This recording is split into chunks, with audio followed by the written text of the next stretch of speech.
and welcome to Adulting, a show where we teach you how to prepare for real-life situations, money management, and career advice. I'm your host, Nadia Adams. Today we will have two Aurora University students on the show with us, Kelly and Hallie. They will be participating in a mock interview designed to demonstrate the do's and don'ts of interview etiquette. Be sure to get your notebook out and take notes as you prepare for your future interview. Hallie and Kelly, thank you for coming today. Thank you for having us. So why don't you tell me a little bit about yourself, Hallie?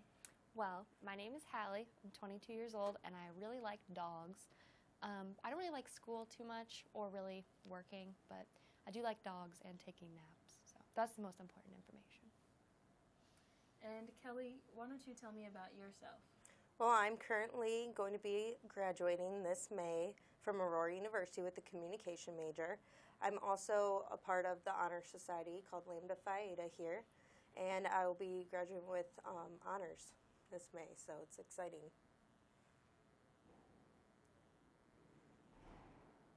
So what you want to do when asked a question to share about yourself in an interview is give a pitch, one that is concise and compelling to show why you are the right fit for the job. Start off with 2 to 3 specific accomplishments or experiences that you want the interviewer to know about you. Then wrap up connecting your experiences to the specific job role that you are applying for. So, Hallie, how did you hear about this position? So I was doing a Google search trying to find a job because I realized, I'm graduating. I should probably get a job now. So I was just Googling, and I Googled jobs near me, and this one was like the first or second one to pop up. So I was like, that's probably a good one. I clicked. Kelly, how did you hear about this position?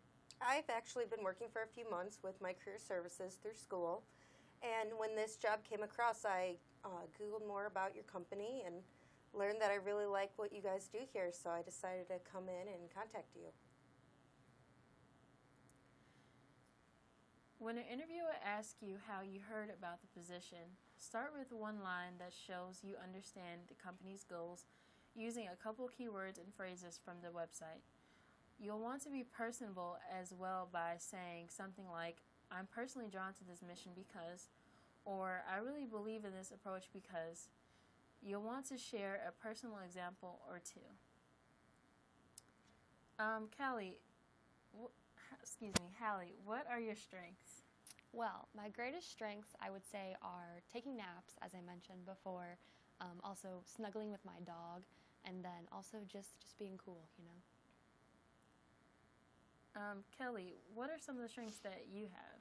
I would say some of my strengths are definitely people skills, communication, public speaking, anything in that realm. So with personally connecting with people, I've worked in retail and food service industry for about 10 years now, and I would say I have a lot of experience of customer service and getting to know what the client needs. When asked what your strengths are, be accurate and honest. Do not share common strengths that the interviewer is expecting to hear, but be creative. You will want to be sure you choose strengths that are relevant to the position that you are applying for. Also, be sure to be specific. For example, instead of saying, one of my strengths is people skills, you can say persuasive communication or relationship building. As always, be sure to follow up with an example of how you've demonstrated these traits in a professional setting. Hallie, can you tell me what some of your weaknesses are? Well, one of my weaknesses would definitely be showing up to work on time or at all, and then also school. So I failed all my classes, and I'm learning from that because I'm taking all my classes over again. Okay. Kelly, what are your weaknesses? I would say one of my biggest weaknesses is family. So as much as I'd like to balance everything and juggle everything, I do work a lot and I work very hard, but sometimes an emergency might come up.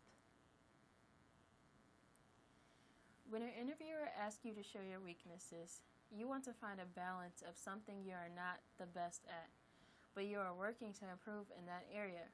For example, maybe you have never been a strong public speaker, but you have recently volunteered to run meetings to challenge yourself to become more comfortable addressing groups of people This would be a great way to showcase your weaknesses and how you are always willing to improve yourself.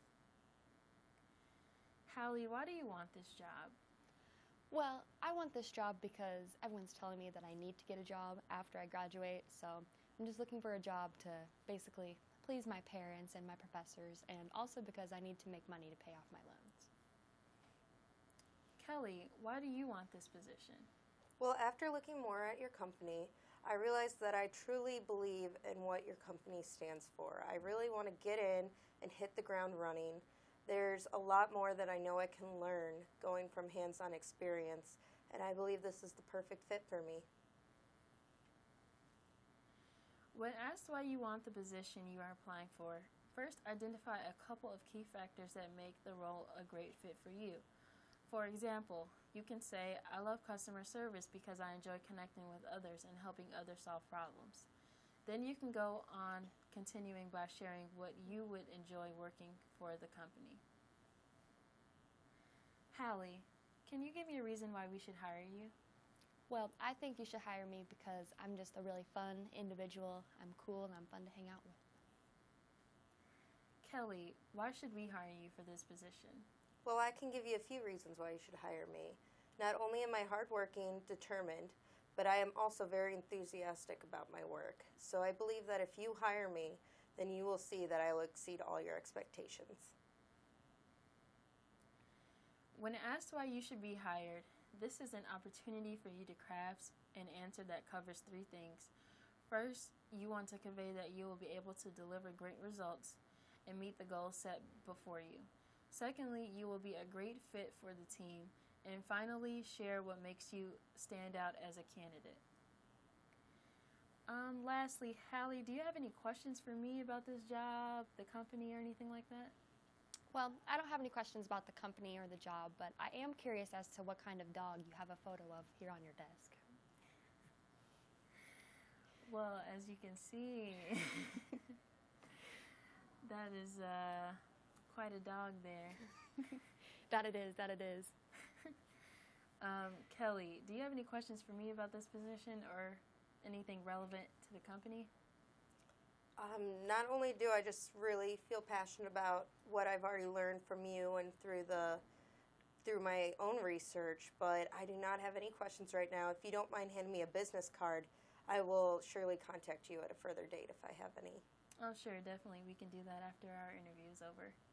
Thank you. Thank you both, ladies. Thank you. When the interviewer asks you if you have any questions for them, always ask a couple questions. This is your opportunity to figure out if this job is the right one for you. Think about what you want to know about the position, what are the expectations, and anything else. You never want to convey that you do not have the time to ask any questions. Always come prepared. These are the do's and don'ts of answering interview questions. Remember, practice makes perfect, so be sure to prepare for your interview as soon as you get the call. In just a few minutes, an AU senior, Natalie Gonzalez, will be interviewing Professor Geese, a communication professor at AU, to discuss more tips for job interviews, so stay tuned.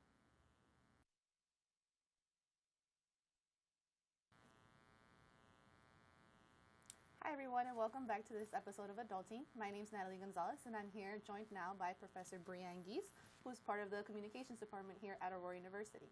So thank you so much for being here with us. Thanks, Natalie. So we just wanted to ask you a few questions and tips that you would have for people who are, scheduling that first interview right out of college or anything like that. So the first question would be, what are some tips you would give to your own students when preparing for an interview? So interviews are never easy, right? Because there's a lot of unknown. You don't know the person who's generally interviewing you, the company, and what your life after graduation is going to look like. So I usually tell students, or soon-to-be graduates in this case, to really take it a step at a time. Try to do your research and find out more about the company, what their missions are, how their employees are treated, and if you know anyone who currently works for the company or has in the past, to really take that in mind. For example, websites like Indeed will often allow people, as well as Glassdoor, to post stories about their experience. Usually it's after the company or after they've worked for them. But you have to also be mindful that generally people, when they go out of their way to post comments, are doing it for one of two reasons. Either they had a good experience or mostly they had a very poor experience.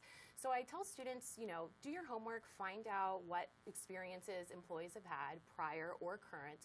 Be mindful of that, but also make sure that they come with an open mind to the interview. So that way they don't let that taint their experience, but at least know what they could expect. Awesome, very helpful. Thank you so much. What are some of the questions that you feel students are the most unprepared to answer when coming into an interview? I find that the number one question that students are most uncomfortable with often has to deal with themselves. So that first question, tell me a little bit about yourself. Students feel a lot of anxiety or uncertainty, usually because they don't know where to start. And more than often, they find themselves talking a lot more than they really need to. So I usually find that the question, tell me a little bit about yourself, should be about 30 seconds to a minute, right? Remember, they've seen the resume, they'll have a chance to get to know you more through the other questions. But this question is really designed to frame the interview so that way they can get just a snippet of who you might be as far as an employee or a colleague. So I usually advise students to start small. Tell them a little bit about who you are. If you're, a graduate of AU, make sure to mention that. Your major, maybe some of the accomplishments or the projects that you've worked on while you were at AU, and really what you're excited about with this company. Remember, there's a lot of companies that you can interview with and a lot of lucky companies to have you. But what particularly about this opportunity, about this company, are you interested about maybe learning more? Thank you. So obviously there's a bunch of different types of interviews. They're not always going to be in-person interviews right off the bat. And phone interviews are becoming very popular nowadays. Yeah. So how do phone interviews differ from in-person interviews? Sure. So I completely agree. Phone interviews are becoming kind of like the new starting point. And oftentimes we find that companies are using this as a basis to filter or screen candidates. So think about it, right? You don't want 20 people coming to your office to an interview when you can just call them, have a 10-minute conversation, and then figure out if they should even be coming to the site. I usually tell students when thinking about phone interviews to be aware of the fact that these interviews are a lot more different, right? There's a lot of pressure because for example, you and I, the interview that we're having now, we can both read each other's nonverbal cues, the eye contact, the movement, the posture. And that really makes a difference when you're trying to read someone and understand if they're comfortable.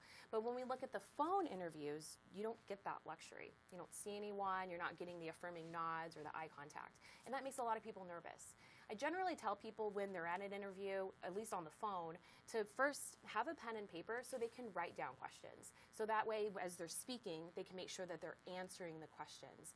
And then also, a lot of people get anxiety about talking too much. Sometimes that silence when you're on the phone because you can't see them or get that affirming nonverbal cues, they think that's a concern.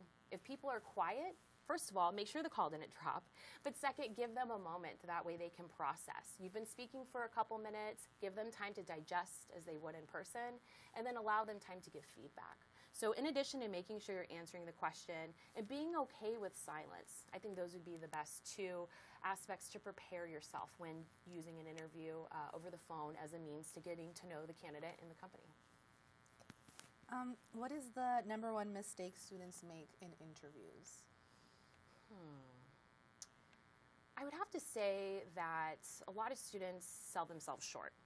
A lot of times going into an interview, students assume that they don't have a lot of experience, right? They just came out of college, they haven't been at a firm or at a company for 5 to 10 years, and so because of that, they automatically kind of put themselves at the bottom. I encourage students to not think about that and to really think about the experiences that have put them in the position that they are to have the interview, right? Your resume means that you're able to put down that experience and chronicle it, but your resume is doing your job if you're sitting in the interview. So I really tell students and empower them to think about the experience that they've had in college, right? College is not easy. It's a long time term commitment. You're putting a lot of work, effort, you're making a lot of sacrifices. So I tell students to really focus on that. It's no surprise to the interviewer and the company that you don't have a lot of experience in the real world yet. They know that. It's not a surprise. They see it on your resume. They'll know when you tell them a little bit about yourself. But what they do see and what they do notice is that you've been trained for however many years you've been in college and have made a commitment, fulfilled it, met it, and moved on successfully. So really focus on that. Don't let questions such as experience and not having professional experience bog you down. Don't make the mistake of underselling yourself, and really use it as an opportunity to show how your experience in a different format can really benefit the company. Yeah, thank you. This is all very, very helpful. So with your academic and professional background and experience, I'm sure you've had your fair share of interviews, either yes. given or that you've done. Do you have any funny stories or interesting that have happened in an interview that you would like to share with us? As far as interviews go, at least from my personal experience, they've been pretty straightforward. I do know that I interviewed in 2010 with a large, familiar technical firm company that makes things like iPhones. And their questions, along with other tech firms and tech industries like Google as well, they often like to ask questions that are very out there, right? So instead of asking questions like, tell me a little bit about yourself, or tell me about a time you've had to be a leader, you get questions like, how many elephants would it take to stack up upon one another in order to reach the top of the Empire State Building? And if you think about that, there's probably a specific answer that meets what they're looking for, but they certainly don't expect you to have it, right? So what they're really looking for with those kinds of questions is your cognitive ability to think analytically and problem solve. So instead of figuring out mathematically, the height of an elephant, how many you would need to stack to get to the height of whatever that might be of the Empire State Building, right? However many floors up, they really want to know how you start to think about that. So are you thinking about an elephant? Well, what kind of elephant? How many floors are the Empire State Building? What's the weather like? Are they going to be freestanding or on the building?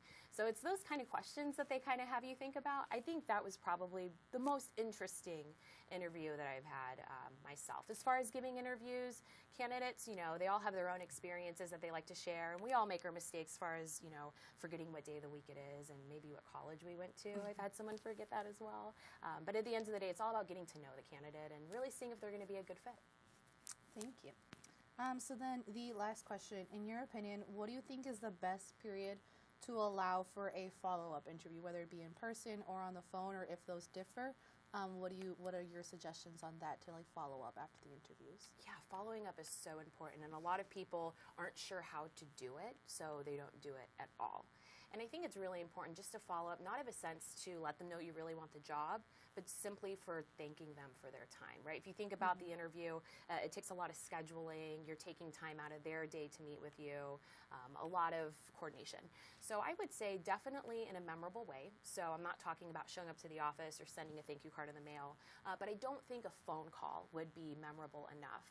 You probably, while you're at the interview, want to get a business card for everyone that you've interacted with or had a chance to talk to. While you're getting that card, if there's something memorable, such as if they have a dog and you had a short conversation about that, or maybe they're an alum of the same school that you went to, on the back of that business card, just jot that down so you remember who they are. And I'd say not the same day, but perhaps the next day, the next work day. So if it's on a Friday, a Monday, or whatever the next business day might be, just shoot them an email thanking them for their time. That you appreciate the time they took to show you around the company, to get to know their company, and you look forward to hearing from them soon. You don't want to have an aggressive charge, but you do want to let them know that you're thankful for the time and that you are still interested. Awesome. Thank you. This is all very helpful. I know me personally as a senior find this all very, very helpful. So thank you for taking the time out of your busy schedule today to be here with us.